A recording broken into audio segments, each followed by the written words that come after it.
Hello guys, आप सभी का अपने यूट्यूब चैनल पर स्वागत है। आज हम बायोलॉजी का सीरीज़ स्टार्ट करने वाले हैं। इससे पहले हमने पॉलिटी का सीरीज़ स्टार्ट किया हुआ है और इसके बाद हमने इकोनॉमिक्स का सीरीज़ स्टार्ट किया हुआ है। आज हम बायोलॉजी पढ़ेंगे, जो कि UP PCS, BPSC, MP PCS जितने भी एग्ज़ाम होते हैं, एसएससी, सीजीएल, सब के लिए इम्पॉर्टेंट होता है बायोलॉजी। और बायोलॉजी से बहुत ज़्यादा क्वेश्चन भी बनते हैं। तो बायोलॉजी हम हिंदी और इंग्लिश दोनों में देखेंगे और नोट्स मेरे हिंदी और इंग्लिश दोनों में। तो दोनों माध्यम के गाइस बने रहें, यहाँ पर देखते रहें। और अच्छा वीडियो लगे तो लाइक शेयर ज़रूर कर दीजिएगा। चलिए स्टार्ट करते हैं। बायोलॉजी का पहला पार्ट है ये, तो चलिए स्टार्ट करते हैं। सबसे फंडामेंटल जो डेफिनेशन है बायोलॉजी का, मतलब क्या होता है, परिभाषा क्या होता है। देखिए, बायो का मतलब होता है लिविंग थिंग्स और लोगस का मतलब होता है स्टडी, यानी कि जो जीव जंतुओं की स्टडी करते हैं, जो लिविंग चीज़ें उनके ऊपर स्टडी करते हैं, उसको कहते हैं बायोलॉजी। ठीक है ना।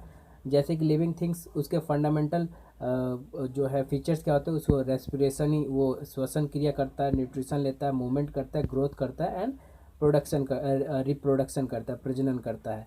तो ये सब होते हैं लिविंग थिंग्स। ठीक। और इसमें देखिए बायोलॉजी को किन वर्गीकरण ऑफ लिविंग थिंग को किसने वर्गीकरण किया था, यानी कि क्लासिफिकेशन ऑफ लिविंग थिंग्स का किसने किया था बायोलॉजी के अंदर, तो कार्लस लिनियस। ठीक है ना। और कार्लस लिनियस ने एक किताब लिखी, सिस्टमा नेचुरिया। ठीक है ना। ये आप बहुत इंपॉर्टेंट है, कई बार ऐसे सीजीएल में क्वेश्चन पूछा है कि सिस्टमा नेचुरिया, हु रोड सिस्टमा नेचुरिया। तो कार्लस लिनियस, इन्होंने जो है क्लासिफिकेशन दिया है लिविंग थिंग्स का। इस चीज़ के ऊपर भी क्वेश्चन आते हैं। अब आगे देखते हैं कि देखिए उन्होंने क्या किया है कि दो बुक को जो है दो भागों में डिवाइड किया है। एक है प्लांट और दूसरा एनिमल। एनिमल्स के स्टडी को जूलॉजी कहते हैं और प्लांट्स के स्टडी को बोटनी कहते हैं। ठीक। तो ये एकदम फंडामेंटल शुरुआत हम बायोलॉजी कर रहे हैं, तो एकदम बायोलॉजी क्या होता है वहाँ से हमने स्टार्ट किया है। बने रहें वीडियो में, ज़रूर अंत तक देखिए वीडियो को। स्टडी देखिए, स्टडी ऑफ क्लासिफिकेशन, यानी कि वर्गीकरण का स्टडी को क्या कहते हैं, तो टैक्सोनॉमी कहते हैं। ठीक, हिंदी में भी टैक्सोनॉमी कहते हैं। फादर ऑफ टैक्सोनॉमी, यानी कि क्लासिफिकेशन के फादर किसे कहा जाता है, तो कार्लस लिनियस। अभी ये सब क्वेश्चन पूछे गए हैं, देखिए ये सारे क्वेश्चन जो पूछे गए हैं कहीं ना कहीं, और कहीं किसी ना किसी एग्जाम में पूछे गए हैं। Who said biology term first time, देखिए बायोलॉजी को फर्स्ट टाइम किसने कहा, तो लैमार्क ने कहा था। बहुत इंपॉर्टेंट है, कई बार क्वेश्चन पूछा गया। लैमार्क ने कौन सा टर्म दिया था, बायोलॉजी का टर्म दिया था। ठीक। उसके बाद है फादर ऑफ जूलॉजी। जूलॉजी जो है फादर किसको कहा जाता है जूलॉजी का, तो एरिस्टोटल को कहा जाता है। इसको हिंदी में अरस्तु जिसे कहते हैं हम लोग। और फादर ऑफ बायोलॉजी, और बायोलॉजी के फादर किसे कहा जाता है, वो भी एरिस्टोटल अरस्तु को कहा जाता है। आपको लुसेंट में मिल जाएगा और ये कई बार क्वेश्चन पूछे गए हैं, तो कोई दिक्कत नहीं है, हम लोग सब देखेंगे। फादर ऑफ बोटनी, बोटनी के फादर किसे कहा जाता है, तो थियोफेरेटस को कहा जाता है। ठीक है ना, थियोफेरेटस को।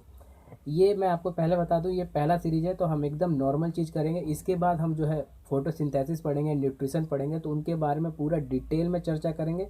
उसमें कोई भी चीज़ छूटेगा नहीं। जैसे कि हमने 8th क्लास से जो भी एनसीईआरटी पढ़ा, सब के सब इंक्लूडेड होगा। ठीक, तो उसे हम डिटेल में चर्चा करेंगे। आज हम सिर्फ ये सब देख रहे हैं, वन बाय वन वर्ड वाले चीज़ देख रहे हैं। ठीक है ना। फादर ऑफ बॉटनी हो गया, थियोफेरेटस को कहते हैं। फादर ऑफ माइक्रोबायोलॉजी, यानी कि सूक्ष्म जीव विज्ञान के पिता किसे कहा जाता है, एंटोनी वॉन लियोनहॉक। ठीक है ना, एंटोनी वॉन लियोनहॉक इनका नाम आप याद रख लिए। और इन्होंने बैक्टीरिया की खोज की थी। हु डिस्कवर्ड बैक्टीरिया, किसने जीवाणु की खोज की, तो एंटोनियो वॉन लियोनहॉक ने। ठीक है ना, इस चीज़ का आप लोग ध्यान में रखिए। नेक्स्ट है कि फादर ऑफ मेडिकल साइंस, चिकित्सा विज्ञान का पिता किसे कहा जाता है, तो हिपोक्रेट्स को कहा जाता है। ठीक है ना। स्टडी ऑफ सेल की, यानी कि कोशिका की स्टडी को क्या कहा जाता है, साइटोलॉजी। ठीक है ना। तो ये छोटी छोटी चीज़ हम कर रहे हैं आज। और इसके बाद न्यूट्रिशन हम पढ़ेंगे। चलिए इसी चैप्टर में हम न्यूट्रिशन स्टार्ट कर देते हैं। उससे पहले 2-3 मैं क्वेश्चन बता दूँ। जैसे कि प्रोटीन, मिल्क के अंदर कौन सा प्रोटीन होता है, तो मिल्क के अंदर जो है कैसिन प्रोटीन होता है।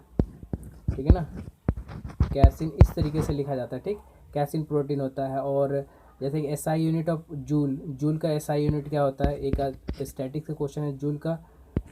जूल जो आपको पता है, जूल का एसआई यूनिट, सॉरी एनर्जी का एसआई यूनिट क्या होता है, तो जूल होता है। ठीक है ना। हमें जूल पढ़ने का इम्पोर्टेंट इसलिए मैंने आपको लोगों को जूल बताया क्योंकि न्यूट्रिशन हम किस में मेजरमेंट करते हैं अभी आपको पता चलेगा। देखिए न्यूट्रिशन का मतलब क्या होता है, जो भी हम चीज़ खाते पीते हैं और हमें बॉडी को चाहिए होता है, कुछ एनर्जी चाहिए होता है कुछ कार्य करने के लिए, ठीक है ना, तो उसी को हम न्यूट्रिशन कहते हैं। ठीक, मीनिंग क्या होता है, एक्वायर्स और न्यूट्रिएंट्स बाय फूड स्टफ्स, यानी कि जो भी हम खाना खाते हैं उसमें से कुछ चीज़ हमें न्यूट्रिएंट्स मिलता है, उसे हम न्यूट्रिशन कहते हैं। न्यूट्रिशन की जो एनर्जी के लिए ज़रूरत पड़ती है, ग्रोथ करने के लिए और डेवलपमेंट के लिए ज़रूरत पड़ती है। ठीक, डेली एक्टिविटी करने के लिए न्यूट्रिशन की ज़रूरत पड़ती है। इसके टाइप कितने होते हैं, तो देखिए न्यूट्रिशन के टाइप कितने होते हैं। प्रॉपर न्यूट्रिशन जिसको सुपोषण कहते हैं, अंडर न्यूट्रिशन जिसको अल्प सुपोषण कहते हैं, और माल न्यूट्रिशन जिसको कुपोषण कहते हैं। ठीक है ना, अफ्रीकन बहुत सारे कंट्री में माल न्यूट्रिशन पाया जाता है, और मेथड अभी हम आगे पढ़ेंगे। तो देखिए प्रॉपर न्यूट्रिशन क्या होता है। प्रॉपर न्यूट्रिशन का मतलब कि संतुलित आहार, यानी कि बैलेंस डाइट, यानी कि उसके खाने में सब कुछ हो, हरी भरी सब्जियां हो, मीट हो, मतलब everything which is required to our body. ठीक है ना। अंडर न्यूट्रिशन यानी कि कुछ तत्व उसमें जो है एब्सेंस हो, वो कुछ चीज़ें ना हो, जैसे महंगाई के कारण लोग खरीद नहीं पाते। कुपोषण का मतलब है कि लोग जीने के लिए सिर्फ खा रहे हैं, थोड़ा बहुत मतलब कि जो वो जी सके, एक रात 24 घंटे उनका वर्क शरीर वर्क कर सके, तो वो माल न्यूट्रिशन है वहाँ पर हैं। मैंने आपको पहले बताया था जो एसआई यूनिट है एनर्जी का, तो उसको मेजरमेंट करते हैं जूल में। ठीक है ना, तो 1 कैलोरी का मतलब क्या है, ठीक है ना, 1 कैलोरी का मतलब है 4.18 जूल। ठीक है ना, इस चीज़ का आप नोट कर लीजिए, बहुत बार क्वेश्चन में पूछा गया है। ठीक, तो आगे बढ़ते हैं कि मेथड, तरीका क्या है न्यूट्रिशन का। तो देखिए 2 तरीके के न्यूट्रिशन होते हैं, ऑटोट्रॉप्स न्यूट्रिशन और हेटेरोट्रॉप्स न्यूट्रिशन। ठीक है ना, स्वपोषी कहते हैं और हिंदी में हेटेरोट्रॉप को परपोषी कहते हैं। इसके अलावा भी बहुत से सेप्रोट्रॉप्स भी होते हैं, तो वो सब हम बाद में देखेंगे, पहले यहाँ चर्चा करते हैं।